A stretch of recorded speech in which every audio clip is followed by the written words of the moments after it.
आज हम पढ़ने वाले हैं kinetic molecular theory of gases. So far we have learned the laws by Boyle's law, Charles' law, which are concise statements of experimental facts observed in the laboratory by scientists. Conducting careful experiment is an important aspect of scientific method, and it tells how the particular method and it tells how the particular system is behaving under different conditions. However, once the experimental phase are established, a scientist is curious to know why uh, the system is behaving in that way. For example, gas laws help us to predict that pressure increases when we compress gases, but would like to know what happens at molecular level when gas is compressed. A theory is constructed to answer such questions. A theory is a model. Mental question: a theory is a model, a mental picture that enables us to better understand our observation. The theory that attempts to elucidate the behavior of gases is known as kinetic molecular theory, or assumptions of postulates of the kinetic theory of gases are given below. These postulates are related to the atoms and molecules which can't be seen, hence it is said to provide a microscopic model of gases. यहाँ पर gas जो kinetic gas theory है उसके कुछ postulates और कुछ assumptions बताए हुए हैं. Gases consist of large number of identical particles, atoms or molecules that are so small and so far apart on the average that the actual volume of the molecules is negligible in comparison to the empty space in between them. They are considered as point masses. This assumption explains the great compressibility of gases. There is no force of attraction. तो सबसे पहला है कि gas जो है वो large number of identical particles यानी एक जैसे दिखने वाले एटम और मॉलिक्यूल से बने हुए होते हैं, और ये बहुत छोटे होते हैं और इतना ज़्यादा एक दूसरे से पास होते हैं कि जो एक्चुअल वॉल्यूम है ना उन मॉलिक्यूल्स का वो निग्लिजिबल हो जाता है as comparison to the empty space in between them, and they are considered as point masses. एकदम छोटे छोटे पॉइंट मासेस हैं. और ग्रेट कंप्रेसिबिलिटी ऑफ गैसेस को ये एक्सप्लेन करते हैं कि क्यों हम गैस को जो है इतना ज़्यादा कंप्रेस कर सकते हैं. ठीक है, ये बताता है कि क्योंकि जो गैस के मॉलिक्यूल हैं बहुत छोटे हैं तो कंप्रेस करना जो है ना वो बहुत ईजी हो जाता है. There is no force of attraction between the particles of gas at ordinary temperature and pressure. The support for this assumption comes from the fact that gas expand and occupy all the space available to them. तो यहाँ पे बोला है कि force of attraction नहीं होता है बिल्कुल भी. गैस जो आइडियल गैस है उसके लिए यहाँ पे बोला कि there is no force of attraction between the particles of gas at ordinary temperature. जो ऑर्डिनरी टेम्परेचर है उसके ऊपर, जो रूम टेम्परेचर है उसके ऊपर जो है कोई भी फोर्स ऑफ अट्रैक्शन नहीं लगेगा. And this support for this assumption comes from the fact that gas जो है वो एक्सपैंड करती हैं और वो सारा स्पेस जो होता है ना अवेलेबल टू देम उसमें वो एक्सपैंड करती हैं. तो वो क्यों एक्सपैंड कर पाती है? क्योंकि उन दोनों उनके बीच में कोई फोर्स नहीं होता है, तो जो मॉलिक्यूल जहाँ जाना चाहता है वो जहाँ वहाँ जा सकता है. तीसरा यहाँ पे पॉइंट उन्होंने दिया है कि particles of gas are always in constant and random motion. If the particle were at rest and occupied fixed position, then a gas would have had a fixed shape which is not observed. तो जब हम कहते हैं ना कि gas हो या liquid हो उनके बीच में डिफरेंस बताओ, तो हम कहीं ना कहीं कहते हैं कि जो गैस है ना उसका कोई फिक्स वॉल्यूम नहीं है, उसका कोई फिक्स शेप नहीं है. तो उसको इस पॉइंट को उन्होंने कैसे एक्सप्लेन किया, जो पार्टिकल है ना गैस की वो हमेशा रैंडम मोशन में रहते हैं, वो कभी भी कोई फिक्स्ड जो है वो पोजीशन नहीं लेते. इसकी वजह से जो है उनका जो गैस है उनका ना कोई फिक्स्ड शेप होता है ना कोई फिक्स्ड वॉल्यूम होता है. तो ये जो था एक पोस्टुलेट था. एक और पोस्टुलेट हो गया जो आपकी हमने काइनेटिक गैस थ्योरी है.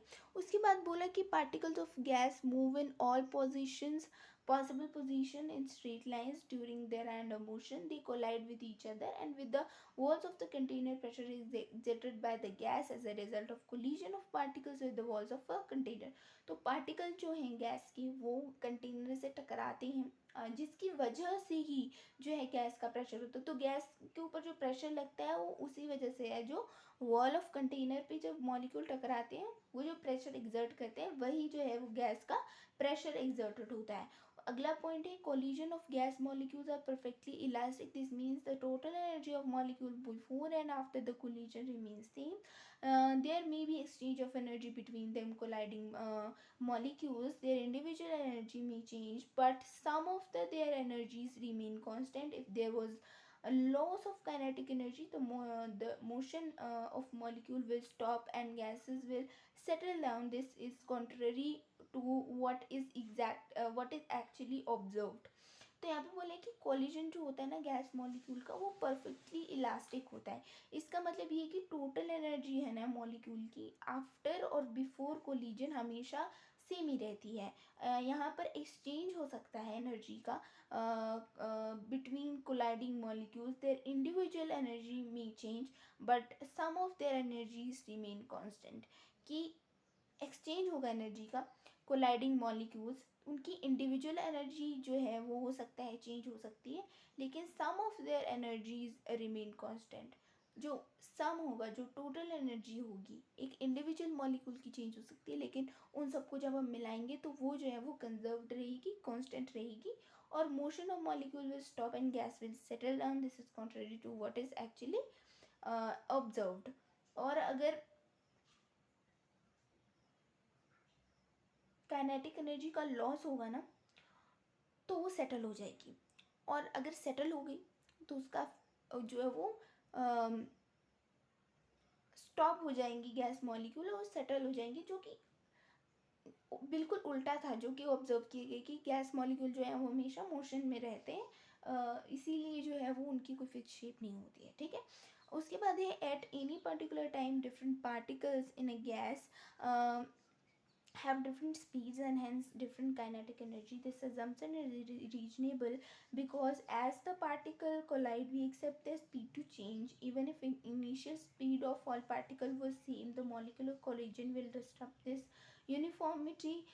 Consequently, the particle must have different speed which go on changing constantly. It is possible to show that though the individual speeds are changing, the distribution of speed remain constant at particular temperature. तो किसी भी particular time पे जो अलग अलग particles हैं ना उनकी अलग अलग स्पीड होती है और अलग अलग काइनेटिक एनर्जी होती है। तो वो जो था एजम्पशन रीजनेबल था, क्योंकि जैसे ही पार्टिकल कोलाइड करते हैं हाँ एक्सपेक्ट करते हैं हम कि उनकी स्पीड चेंज होगी। अगर initial speed of all particle were same the molecular collision will disturb and particle must have different speed which go on changing constantly. It is possible to show that though the individual speed are changing, जो distribution है जो all over speed है वो same रहती है, भले ही जो हर एक मॉलिक्यूल है उसकी अलग अलग स्पीड जो है चेंज हो, लेकिन ऑल ओवर जितनी एवरेज स्पीड होगी ना वो जो है वो एक पर्टिकुलर टेम्परेचर पे हमेशा सेम रहेगी। If a molecule has variable speed, then it must have variable kinetic energy, and under these circumstances, we can talk only about average kinetic energy. In kinetic theory, this is assumed that average kinetic energy of gas molecules is directly proportional to the absolute temperature. ये आपको याद या फिर आप इसको ऐसे underline कर सकते हैं कि ये अज्यूम किया गया था कि जो एवरेज काइनेटिक एनर्जी है ना किसी भी गैस मॉलिक्यूल की वो डायरेक्टली प्रोपोर्शनल होती है उसके एब्सोल्यूट टेम्परेचर के।